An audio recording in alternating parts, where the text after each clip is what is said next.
Welcome to Your Anxiety Toolkit.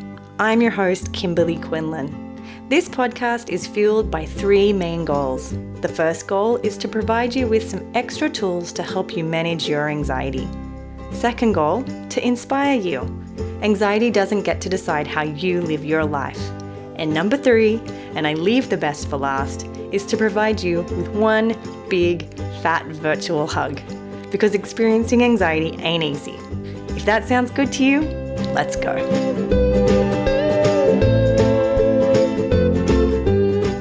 Welcome back, everybody. You are in for a treat. This episode is with an amazing guest. You may have noticed that we've had a lot of guests on, and that's because for months I actually took a break off of having guests on the show. And I had all these people I wanted to get back on the show once I decided to come back and do some guests. And Laura Ryan, who we have on today, was one of those people. I wanted to make sure I get them in before the end of the year. And this is going to be such a beautiful story of someone who has struggled with superstitious and magical obsessions and has done some really, really hard things. Like, again, this is one of those episodes where the whole episode is an I did a hard thing segment. Laura actually connected with me over social media, and she was sharing about how she actually took ERP school and how she found it so helpful. And she does tell a part of that story today, but that's not what I really want you to hear. I want you to hear some of the wisdom that Laura shares about her recovery and what it looked like for her and how she sort of dug herself out of a really, really difficult time with her OCD. I find this episode to be so incredibly inspiring and very quite tactical. She has some great tactical skills to help you if that's what you're struggling with as well. Before we get into the show, which is actually a huge I did a hard thing segment, let's actually do the small I did a hard thing segment. And this one is from Nick C. They said, I was born with a number of medical issues that required many surgeries and hospital stays during my childhood. The combination of my medical history and my OCD has turned surgery and anesthesia into a major theme for me. Earlier this year, I was diagnosed with nerve entrapment in my elbow with physical therapy that didn't resolve the issue. I was given the choice to either have the surgery now or wait and see if my condition improves on its own, but at the same time risk permanent issues with my left hand. As a guitarist is a no-no for me. In spite of the intense anticipatory anxiety and even a literal last-minute change in anesthesia plans requiring heavier, in my mind scarier, sedation, I committed to going through with the surgery and placed my trust in the doctors and myself to make it through. It has been now 2 weeks since my surgery, and I still smile when I look back and think of how proud I am for facing one of my biggest fears and coming out the other side. We are often so much stronger than we give ourselves credit for. Please continue to be kind to yourself, especially when the kind thing to do is face the fears that you once considered insurmountable. Nick C., I am bowing down to you. What an amazing story. I'm so happy to hear that you went through with it, and it sounds like you did it with massive degrees of courage and even grace. I just love to hear that story. So thank you so much for sharing. Let's go over and hear Laura Ryan's story about superstitious and magical obsessions. Well, welcome, Laura. I am so excited to hear your story today. Thank you for coming on the show. Thank you so much for having me. I'm so excited to be here. Yeah, so I love the stories when I accidentally meet people online, and then we have this sort of cool story that's together, but we're not together at all. So I'm actually loving hearing your story for the first time today. And I love that I've been a small part of that journey for you. So tell me a little, just to kind of tell us a little about you and your backstory in, the area of recovery. Yeah, so I definitely would have had OCD my whole life, but it wasn't until I was about 17 or 18 years old that I just stumbled across something on the internet where I was like, oh, yeah, that sounds like me. I've got OCD. But it wasn't stopping me from doing anything at that point. So I just ignored it. And I went on to do quite well at uni. I had 3 uni degrees under my belt. I was working at a publisher and freelancing as a book editor, and then my family had had some health issues, and my sister as well had had some relationship issues, and I don't think I knew what to do with the stress. And OCD crept up so gradually that it was undetectable. And then all of a sudden, I found myself at age 22 with crippling compulsions. Yeah, it was nothing short of torture. It was horrific. I was so ill with OCD that I would come home from a day at work and I wouldn't even remember the day because I'd spent the whole day in fight or flight. I had mental sort of thought replacement and breath holding compulsions. So it was completely invisible to people around me, but it was able to kind of have control over me for the whole day, like from the second I woke up to the second I went to sleep. I remember when I eventually saw a doctor, the psychiatrist was like, "Oh, and how often are you affected by these thoughts?" And I just didn't understand the question because I was like, well, every few seconds, I guess. Yeah, so they were really weird compulsions, like a lot of shame around them as well, because they were all kind of magical thinking, superstitious, like there was no logical link. They were all like, I'm holding my breath because I think I will magically give someone a disease if I breathe out while looking at them. Or, yeah, just weird rules that made absolutely no sense, which also really had an impact on my self-esteem because I've always thought of myself as a logical person. But yeah, these just made no sense. I also became like stick thin because, and it wasn't even anything to do with the food. It was just, if you eat this food, the intrusive thought will come true. And it just wasn't worth the stress of eating.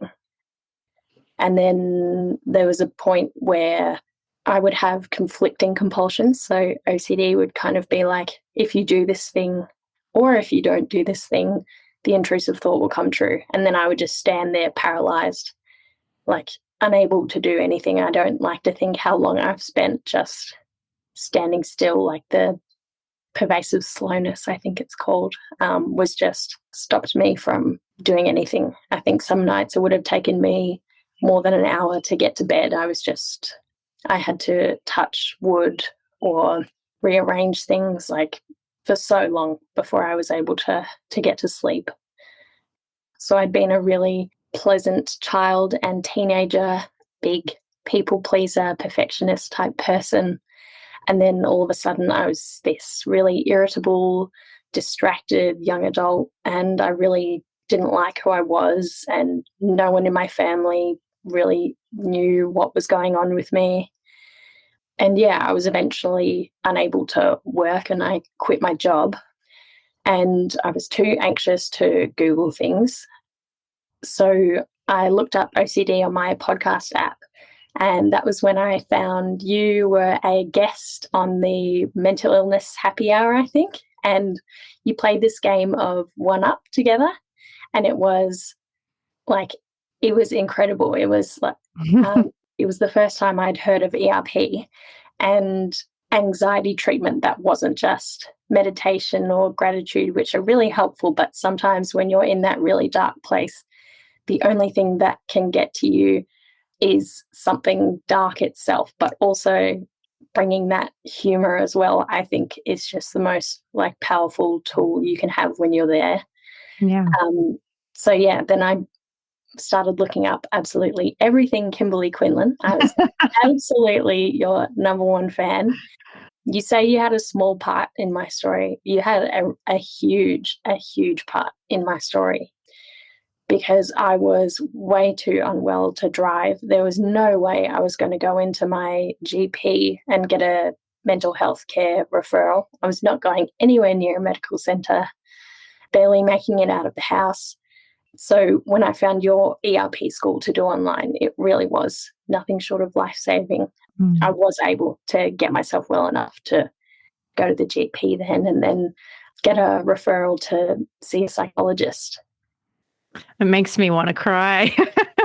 It Yeah. really does. And can I ask a couple of questions about that? Is when you Yeah. said there's no way you would have gone to the GP, was that because of your obsessions that held you back or just the shame of it? Or was there another reason that that was such a huge step for you? Yeah, it was mainly the obsessions. Mm. Very superstitious, sort of, if I go there, I'll contract a disease or give someone a disease, not even in a contamination way, just like a magical way. Yeah, it's funny. I don't know when I'm helping people because you just don't know what you know. And just for those who are listening, the Mental Illness Happy Hour is an amazing podcast, and the host had no idea what OCD was. And so we did play a game of one up, which is where we kind of he said something scary and then I one upped it with something even scarier and even more like gruesome and horrible. Was that something that you started practicing on your own just from that episode, or did you kind of take ERP school to follow the whole process? A bit of both. I kind of took Interesting. the one up and ran because I think it just helped me so much immediately. And then ERP school was able to lead me through in a more systematic way. Yeah. Amazing. Oh, I'm so happy that I could be there. Isn't that Yeah, so cool? It's so absolutely. cool. Especially you're my Aussie friend too. Like Yeah. that just brings me so much joy. So Yeah. as you and I emailed in preparation for this, you beautifully and eloquent, I can tell you're a writer, like eloquently shared some of the pieces. What I really would love to hear from you is you spoke a little bit about how your OCD evolved over time. Would you be willing to share a little bit about what that looked like for you? Yeah. I had every kind of OCD. So as soon as I started doing ERP, OCD obviously came back with a vengeance with some new topic. And as I think a lot of OCD sufferers know, it can be especially difficult when a new topic shows up because you don't know what's happening. You unfamiliar with the sorts of thoughts it's going to throw at you, and you don't really know how to fight back yet. I remember the time that it initially switched from this sort of magical thinking, superstition stuff to moral OCD and hit and run OCD. And I've heard stories about OCD sufferers turning themselves in for crimes they didn't commit. And that was absolutely the kind of thing that I felt like doing at that point. I was like, yeah, all the usual. When I was driving, I would constantly be checking in my rearview mirror, recircling back, driving around again and again to make sure I hadn't hit anyone. And then, yeah, I think it just really, OCD will fight back. Yeah, Yeah. absolutely. That must have been pretty terrifying for you though, or demoralizing for you for it to be sort of whack-a-moling, one up and one down. How did you handle that? I think the main thing was staying in touch with the online community, and because every thought you've had, no matter how crazy it is, and Mhm. someone else has probably done a compulsion that's like as or more embarrassing as something you've done. I always think when I'm having a thought, I bet someone else has had this. And then I'll go on like OCD Reddit and find that they have. Right, absolutely. So that's how it evolved. You'd shared also, like, where are you now? Like, what does life look like for you now, having gone through? I know you'd said you'd moved on to then getting treatment. What's life like for you now? What does recovery look like for you? So, yeah, I spent the better part of 2 years just really taking the time to get better. I was doing bits of freelance work, but I really shouldn't have been because it was just taking me way too long. I wish I'd just given myself permission to rest properly. And I don't know whether this was a part of moral OCD or whether I like to think it's just part of who I am, but I didn't want to go back into publishing because I felt like I really wanted to do a job where I was helping other people. And especially, I wanted to give back to the healthcare world that helped me so much. So, yeah, when I did end up going to a hospital to do an inpatient OCD program.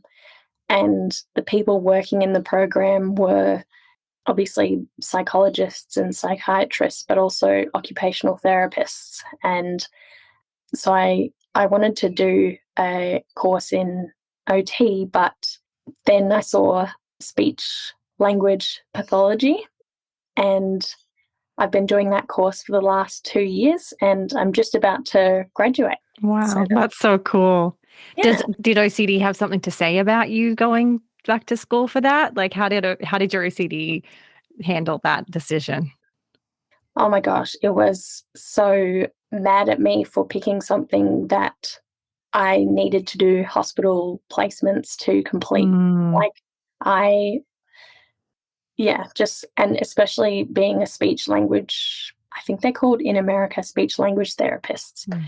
In hospitals, at least in Australia, they see the people with the like worst neurodegenerative or the scariest diseases, or they've just had a stroke, like really, really the most triggering things I could have thought of at the start of my journey. Yeah. And yeah, and like you have to like touch them, and like I would never ever have thought that I could have done this a couple of years ago. Yeah. It's like a, in with this in ERP school, we talk about like your hierarchy, right? Like it would have been a 10 out of 10, I'm guessing. Yeah. You're like doing 10 out of 10. It's Yeah. like incredible. Of all the careers, you picked like your 10 out of 10. That's incredible. Yeah. So was that a decision, like I'm doing it as an exposure, or is it just like your values led you there to get to that place? Yeah, it was definitely my values, and took me and my therapist a lot of coaching to get me through. Wow. Yeah. It's so cool. It's so cool. It's like perfect, right? Because there's so often I hear of people who have the career that they wanted and their OCD gets in the way, right? Like, Yeah. if they have health anxiety and they're a nurse, or they're a teacher, but they have harm thoughts or pedophilia obsessions, and it impacts their work. Like you went the other direction where you moved into the career after your treatment, which is just so cool. I love that you did that. So, one thing that you shared was what you find hard. And I love that you included that piece in what you find hard. So, would you be willing to share, like, what do you find hard? We talk about it's a beautiful day to do hard things, but like, what is it? It's okay that things are still hard. What do you find still hard?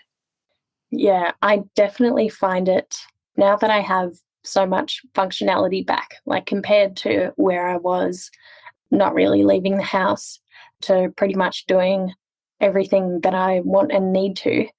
I find it really, really hard to find the motivation to do ERP, to kick those last mental compulsions and those things that kind of still follow me around all day.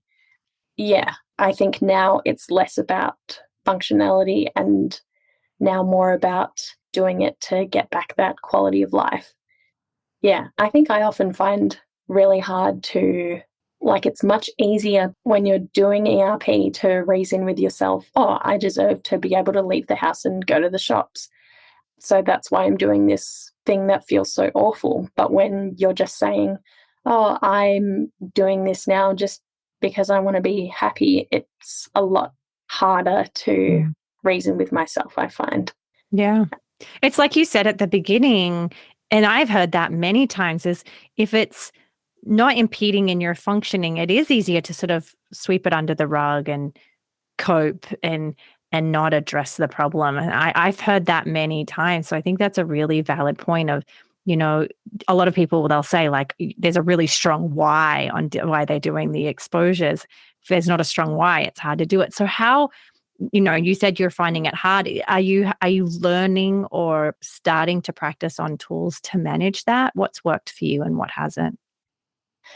Yeah, I am getting I'm getting a lot better at kind of being less of that people pleaser, like getting better at not putting everyone else before myself, filling up my own cup so that I have some to give to everyone else. Yeah, it is hard, but I'm definitely getting better at doing things because, if I give myself that quality of life, I can be, even at least I can be, if not for me, I can be there better for my family and friends. Yeah. Is there, if you were to work, I mean, I'm assuming people listening are having similar struggles. Can you walk me through moment to moment how you muster up motivation, or maybe it's a different experience to get yourself to do those exposures? Like, what are there steps involved, or how do you get to that place? Yeah, so one of my favorite tools is just before I do anything. So if I've just driven in the car to go somewhere, before I get out of the car, I will take 1 minute and just kind of have a word with myself and OCD. And I'll be like, right, what's OCD going to throw at me? It's going to say this. And then what am I going to do? I'm going to do this. And then how's OCD going to push back?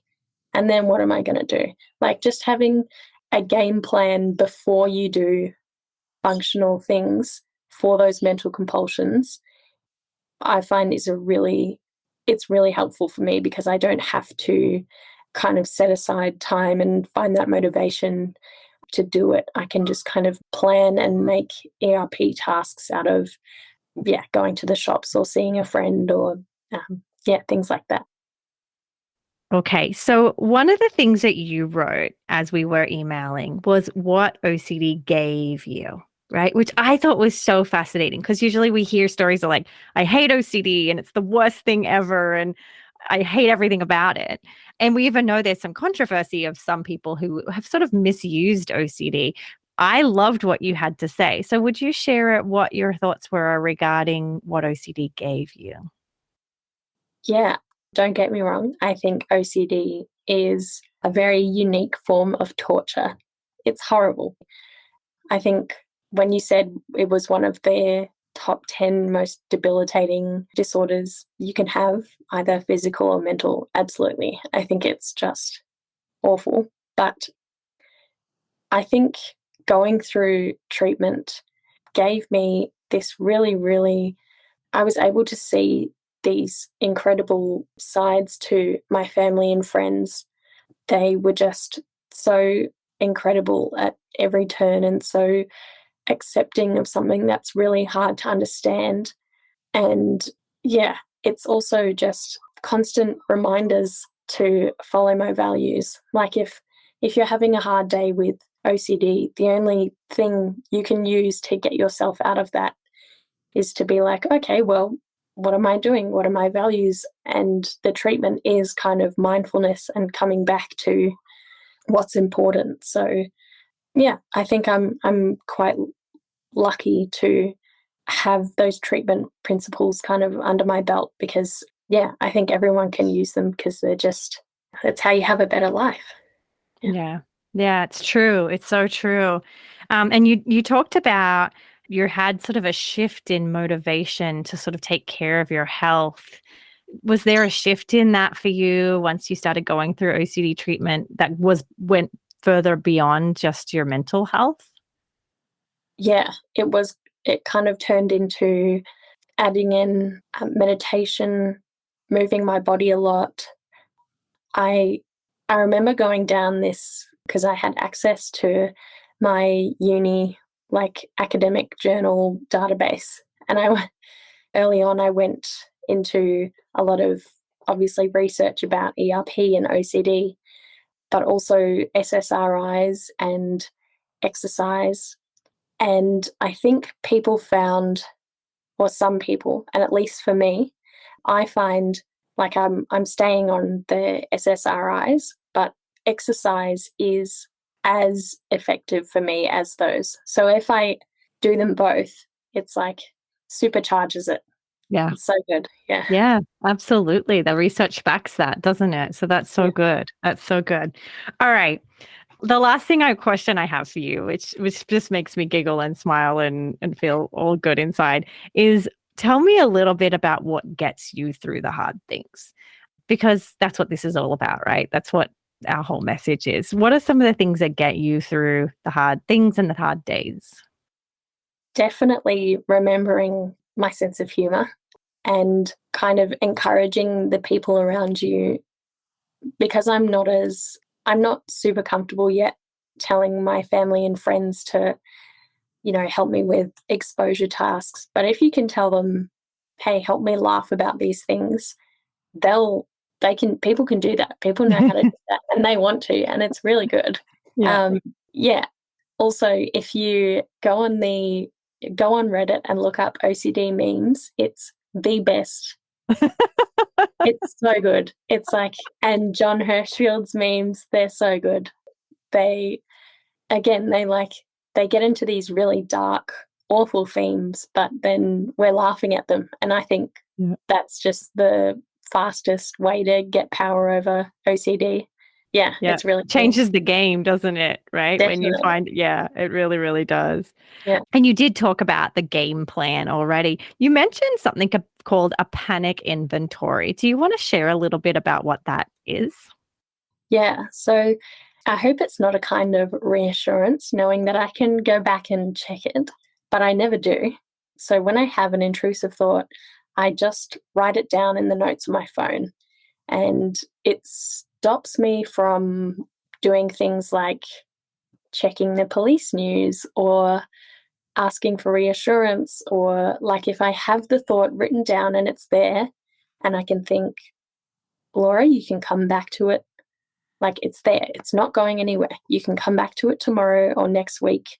Or even just if you can hold off on doing this compulsion for an hour, the thought will still be there. You can still address it if it still feels urgent then. And yeah, some of them only last a few minutes, some of them last a few days, but I've never come back to a thought a week later still panicking. That's cool. It's funny. It makes me think about, as with the young children, when we're treating young children with OCD, we talk about like their OCD box, and they imagine putting their thought up in the box and they leave the box there, not to kind of make the thoughts go away, but just like it's there. You can bring it with you. The box is always with you. And we're just not going to let it be there, and we're going to go about our lives anyway. So does it sound like that for you? Is that kind of the mindset there? Yeah, absolutely. Yeah. So I love that, because what you're really doing is you're saying, I'm willing to let the thought come with me, and I'm going to be uncertain about it, and sort of staying very present, like we'll worry about it later, kind of like, not that you're planning to worry about it later, but she'll deal with it when it needs to be dealt with, which sounds like never. Yeah. Really. Okay. I love that. I love that. Yeah. Okay. Cool. Cool. Anything else that you found to be helpful in getting you to where you are today in this really cool story? Yeah, definitely. I think the perfectionistic side of me thought that every ERP exposure had to be 10 out of 10, full blown panic attack level. But it's, at least for me, it's only going to work for insofar as I'm willing to actually feel what it brings up. So I think the best exposures for me are the ones that just feel mildly uncomfortable. And even to the point where I'm sitting there and I'm like, oh, am I even bothered by this? Like, sometimes I feel like I'm lying, or I don't have OCD, or I think those tiny, like 100 mini exposures are way, way better than one giant one, at least for me. That's cool. I'm so glad you brought that up. And because that is actually, interestingly, I'll share with you, when I'm supervising my staff, that's probably one of the biggest questions that my staff come with, of like, my client seems to be wanting to do these crazy high, hard exposures, and it feels like it's sort of compulsive in that they're doing these exposures. And I think you're speaking to this really important topic, which is the exposure should simulate the fear and the uncertainty. And so you're saying, I think, but correct me if I'm wrong, doing a small exposure actually simulates and brings on other obsessions and fears along the way. So that's how you're doing your exposures. That's so cool. Is that correct? Yeah. Yeah. Absolutely. Wow. Yeah. And we say in ERP school, we talk about doing a B- effort, right? Like not doing it perfectly and sometimes, purposely making an exposure imperfect. Was that a trigger for you as you went through this process of trying to make the exposures perfect? Yeah, absolutely. I remember I came to my first session with my psychologist, like with a printed out hierarchy of like this. Yeah, everything was scored perfectly, and I was ready to work from, number 1 to number 10 and cool, according to the research, we should be done in 12 weeks. And then I'll say, see you later. That was absolutely not how it works. You're like, but my schedule, it says right here, this is how this is supposed to go. Right. Yeah. Okay. And it didn't work out that way? No. No. That would have been hard to take. Yeah. Yeah. Yeah, it was. Yeah. I have loved hearing your story. I'm so grateful that we got to meet in person and connect. It's sort of a full circle moment for me. And I hope, that you should be so proud of your work you've done and how far you've come. Thank you so much. Yeah, I can't believe I'm talking to you. I know. It's I'm so happy to have you on the show. Really. awesome. And that's, again, I say it all the time, like just to know that people can make small but very mighty steps on their own is the whole mission here, right? Is that just, even if it's the first step, I'm so happy if that's the step that people take. So I'm so grateful for you for sharing your story. Thank you so much for having me. Thanks, guys, for listening. Before we finish up, please do leave a review. I love hearing your reviews. This review of the week is from New Girl 2123, and they said, so helpful. I'm new to this podcast and had been listening to another anxiety podcast. I feel like they have been so helpful in my healing journey with anxiety. I can relate so much to the material that's being talked about, and it is so relieving to know that there is somewhere I can go for additional help. Thank you so much, Kimberley. The work you do here is so important and has already helped me so much. I look forward to hearing more. Thank you so much, New Girl 2123. I love your reviews, and I do hope that you all continue to enjoy the show, and I'll see you in the new year. Please note that this podcast or any other resources from cbtschool.com should not replace professional mental health care. If you feel you would benefit, please reach out to a provider in your area. Have a wonderful day, and thank you for supporting cbtschool.com.